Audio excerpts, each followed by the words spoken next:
세계 최고의 기부왕, 세계 최고의 발명가,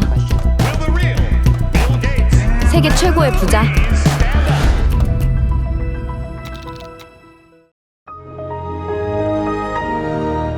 인류의 미래를 선도했으며 세계 최고란 온갖 수식어가 붙어있는 빌 게이츠를 모르시는 분을 찾기가 더 어려울 것 같습니다. 그가 어떻게 돈을 벌어왔고 그 많은 돈을 사용했는지 저와 함께 알아보도록 하시죠.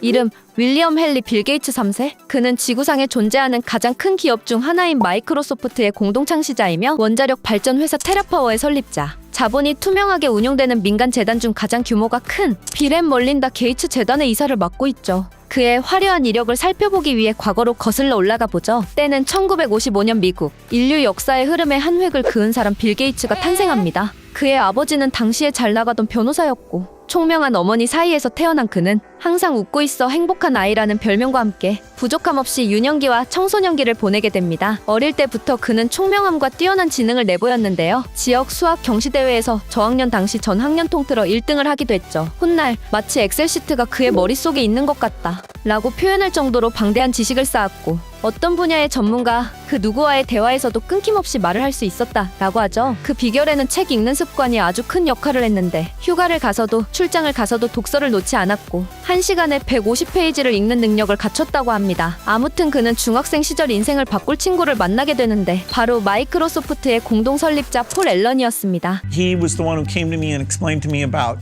chips. 빌과 폴은 어린 나이였음에도 불구하고 학교 교장으로부터 프로그래밍에 대한 인정을 받으며 그 지역의 학생들을 위한 프로그램을 밤낮으로 만들기도 했고 나아가 수력, 전력 회사를 위한 프로그램 설정을 하기도 했습니다. 불과 중학생의 신분으로 말이죠. 그렇게 온 시간을 프로그래밍에 쏟아 부은 빌 게이츠는 하버드 대학 2학년에 접어들게 됩니다. 그 시기 폴은 알테어의 제작자들에게 새 소프트웨어를 시연하기 위해 비행기를 타고 앨버커키로 향하게 되죠. 여기서 잠깐 알테어가 뭔데? 그리고 바로 등장할 부트스트랩 로더는 또 뭔데? 라고 하실 수 있습니다. 그렇다면 알려드리는 게 인지상정 빠르게 짚고 넘어가 보도록 하죠. 알테어 8800 세계 최초의 상업용 조립식 개인용 컴퓨터 미츠사에 의하여 1974년에 판매되었고 인텔의 8080 CPU에 기초하고 있습니다. 소프트웨어가 따로 없었으며 결과값이 깜빡이는 불빛으로 나타났기 때문에 그 불빛을 해독할 줄 알아야 했죠. 지금의 PC와는 많이 다른 형태를 띠고 있습니다. 부트스트랩 로더, 컴퓨터를 시동할 때 외부 기억 장치로부터 운영체제를 읽어와 주기억 장치에 설치해주는 프로그램. 일반적으로 컴퓨터의 롬에 저장되어 있습니다. 각설하고 알테어는 당시의 PC, 부트스트랩 로더는 프로그램을 컴퓨터에서 실행할 수 있도록 해주는 프로그램 정도로 생각하고 넘어가면 될 것 같습니다. 그런데 비행기 안에서의 폴은 잠깐 당황을 합니다. 새 소프트웨어를 만들었는데 부트스트랩 로더를 잊어버렸던 것이죠. 로더가 없다면 소프트웨어 시연을 하지 못하는데 폴은 어떻게 했을까요? 답은 아주 가까운 곳에 있었습니다. 만들면 되죠. 네, 그렇습니다. 만들면 됩니다. 폴은 비행기 좌석에 앉은 채 종이와 연필을 들어 모든 명령어를 작성해 나갑니다. 완성된 로더를 옮겨 실행해보니 단 하나의 실수도 없었습니다. 완벽하게 정상 작동을 하게 되죠. Worked perfectly. It worked perfectly the very first time. 그렇게 소프트웨어 시연을 정상적으로 마칠 수 있었고 상업용 소프트웨어를 개인용 컴퓨터에 심을 수 있게 된 것이죠. 이는 곧 사업적 가치를 지니게 되는 것을 의미하였고 마이크로소프트 탄생의 순간이었습니다. 1975년이었죠. 빌 게이츠는 유년기 시절 항상 웃고 있는 행복한 아이와는 거리가 있을 만큼 일을 할 때는 엄격하며 직설적인 것으로 유명했습니다. 직원들 차량의 번호판을 모두 외우고 있는 것으로 어느 정도인지 감이 오실까요? No, you don't understand. You guys never understood. You never understood the first thing about this. 시간이 흘러 1981년 4월 미국이 사상 최초의 우주 왕복선을 발사할 당시 마이크로소프트에도 거대한 자본이 흘러들어오기 직전으로 접어듭니다. 당시 가장 큰 컴퓨터 회사인 IBM으로부터 의뢰를 받은 PC 운영체제 MS-DOS가 발매되었기 때문이죠. 그러나 폴과의 대립이 이 당시에 생기기 시작합니다. 빌이 밤을 새워 MS-DOS를 개발함에도 불구하고 마감일을 놓쳤는데 폴은 우주 왕복선 발사를 구경하러 간 것이었죠. 이람에 있어 두 사람의 스타일이 달랐던 것입니다. 아무튼 MS-DOS에 의해 마이크로소프트는 거대한 도약을 하게 되고 GUI를 탑재한 윈도우 1.0이 개발되면서 회사의 성장은 가속화가 되죠. 물론 상업적으로 최초의 GUI를 개발한 애플과 소송전도 오고 가며 여러 가지 일들이 있었지만 결과적으로 윈도우는 성공적으로 마켓을 점령하게 됩니다. 한 번 더 잠깐 GUI를 간단하게 설명해드리면 뭐냐면 그래픽 유저 인터페이스의 줄임말로 타이핑을 해서 프로그램을 작동하거나 시스템 설정을 하는 것이 아닌 사용자가 편리하게 사용할 수 있도록 입출력 등의 기능을 알기 쉬운 아이콘 따위의 그래픽으로 나타낸 것입니다. 즉 여러분이 사용하고 있는 컴퓨터에서 마우스를 통해 폴더를 열고 닫고 할 수 있는 가장 기초적인 형태라고 생각하시면 편할 것 같네요. 계속해서 마켓 점령의 정점은 시간이 조금 지나 1995년 윈도우 95가 세상에 공개될 때였습니다. 사상 최고의 기대를 모으고 있는 컴퓨터 제품의 출시였죠. 윈도우 95의 한글판 판매가 시작됐습니다.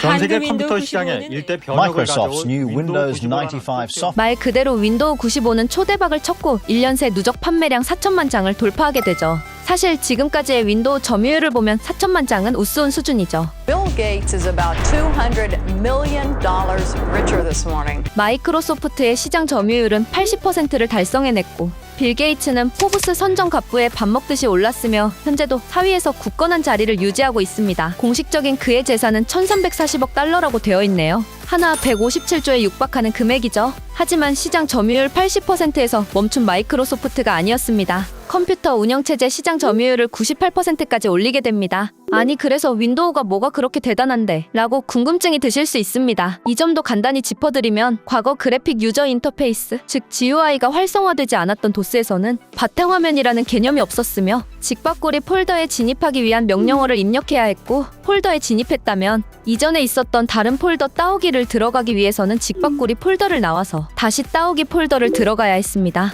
이 일련의 과정이 직관성이 매우 떨어졌으며 일반 사용자는 손쉽게 익힐 수 없는 구조였죠. 그러나 윈도우 운영체제가 들어서게 되면서 특히 윈도우 95가 깔리고 난 후에 컴퓨터는 마우스 클릭으로 직박고리 폴더를 열 수 있었고 더욱 혁신적으로 따오기 폴더를 함께 열 수 있었다는 것이죠. 동시에 두 개의 파일을 열 수 있었던 것뿐 아니라 열어둔 상태로 자유자재로 왔다 갔다 할 수 있었던 것. 그리고 현재는 너무 당연한 기능들이지만 최소화, 최대화, 잡기 버튼, 시작 메뉴, 바탕 화면 등의 혁신적인 기능들을 탑재했다는 것이죠. 각설하고 운영체제 시장을 98% 달성한 마이크로소프트는 날개 단 듯 성장을 하였고 빌 게이츠를 세계 최고의 부자로 만들어 주었습니다. 그렇다면 빌 게이츠는 엄청나게 축적된 자본금을 어떻게 활용하였을까요? 가장 먼저 빌 게이츠는 자신의 아내 멀린다와 함께 물론 현재는 와이프와 이혼을 한 상태이긴 하죠. 빌 앤 멀린다 게이츠 재단을 설립하여 막대한 자본금을 투자합니다. 오프닝에서 말씀드렸듯이 자금이 투명하게 사용되는 민간 재단 중 가장 큰 규모를 자랑하죠. 더하여 세상에서 가장 성공한 투자자인 워렌 버핏과도 절친관계이며 워렌 버핏 또한 게이츠 재단에 막대한 투자금을 기부하게 됩니다. 빌 앤 멀린다 게이츠 재단의 주 운영 목적은 국제적 보건의료 확대와 빈곤 퇴치, 미국 내에서의 교육 기회 확대 및 정보 기술 접근성 확대입니다. 세상에 엄청난 영향력을 가진 사람의 선한 영향력으로 세상을 바꿔나가고 있는데요. 넷플릭스 오리지널 인사이드 빌 게이츠 시리즈를 보면 오물과 함께 지내며 고작 설사 때문에 아이들이 죽어가는 것에 주사 한 번이면 나을 수 있는 소아마비로 인해 평생 장애를 가지고 살아가야 하는 아이들이 있다는 것에 세상의 기온이 점점 올라간다는 것에 큰 책임감을 느끼고 모든 문제를 해결하기 위해 엄청난 자본금을 쏟아 붓고 있습니다. 그중 개발도상국과 수도시설에 대해서 좀 더 자세히 알아보도록 하죠. 어느 날 아침 빌 게이츠는 제3세계 여전히 치명적인 물리라는 한 신문의 기사를 접하게 되죠. 기사의 논점은 물에 침투한 하수가 설사를 유발한다 였는데요. 빌 게이츠는 우주에 로켓을 쏘아 올리는 시대에 여전히 설사 때문에 사람이 죽는다는 것에 큰 충격을 받게 됩니다. 저 역시 자료를 조사하며 뭐 얼마나 심하겠어? 라고 생각을 했었는데 겐지스 강은 청정지역이라는 것을 깨달았죠. 개발도상국의 아이들 12%, 수백만의 아이가 5세 이전에 사망한다는 연구 결과가 있었고 빌 게이츠의 주변에서는 단 한 명의 아이도 설사로 죽을 일이 없었던 것이죠. 그러나 영향력이 있는 수많은 사람은 이러한 연구 결과를 작성한 세계 개발 보고서를 절대 읽을 일이 없는 반면 빌 게이츠는 달랐습니다. 그는 이러한 현실이 있다는 것을 이해하고 조치를 취하기로 결정한 것이었습니다. 탁상 행정에 그치지 않고 막대한 자본금을 투자하여 하수 처리할 수 있는 모든 방법을 모색하고 전문가들과 상의하며 컨퍼런스를 열어 많은 사람이 관심을 가질 수 있도록 하였죠. 특히 재발명 화장실 박람회에서 그의 발표는 인상적이었습니다. 분뇨를 담은 용기를 가져와 이 한 통의 분뇨에는 2억 개 이상의 로타바이러스 입자, 200억 개 이상의 시길라 세균, 10만 개의 기생충 알이 있다는 것을 말하며 개발도상국의 아이들이 처한 현실에 대해 알립니다. 빌 게이츠가 원했던 화장실의 모델은 다음과 같습니다. 화장실이 배설물을 모으면서 그걸 연료로 바꿀 수도 있을까? 화장실에서 배설물을 태우면 스스로 작동할 동력이 생성될까? 화장실이 배관, 심지어 외부에 물 없이도 작동할 수 있을까? 이 모든 것이 충족되어야 인프라가 갖춰져 있지 않은 곳에서 완벽하게 작동을 하는 정수 처리가 가능한 화장실을 만들 수 있다는 것이었죠. 수많은 전문가 사이에서 수많은 아이디어가 나왔고 혁신적인 화장실이 상당수 탄생할 수 있게 됩니다. 특히 기계공학자인 피터 제니키와 빌 게이츠의 합작품이 눈에 띄는데요. 그들의 아이디어는 앞에서 언급드린 세 가지를 모두 충족하는 것이었죠. 배설물을 끓이면 증기가 생성되고 그 증기는 하수시설 가동에 필요한 동력을 만들게 되는 것입니다. 더하여 그 증기가 깨끗한 식수를 만들 수도 있다는 것, 그리고 스스로 영원히 동작한다는 것. 엄청난 자금을 투자해 결국 그들이 생각했던 방식 그대로 작동하는 화장실을 개발하게 된 것이죠. 그리고 그 결과물에 시원한 물 한 잔을 들이키는 빌 게이츠. Look at it and boom. It just tastes like water.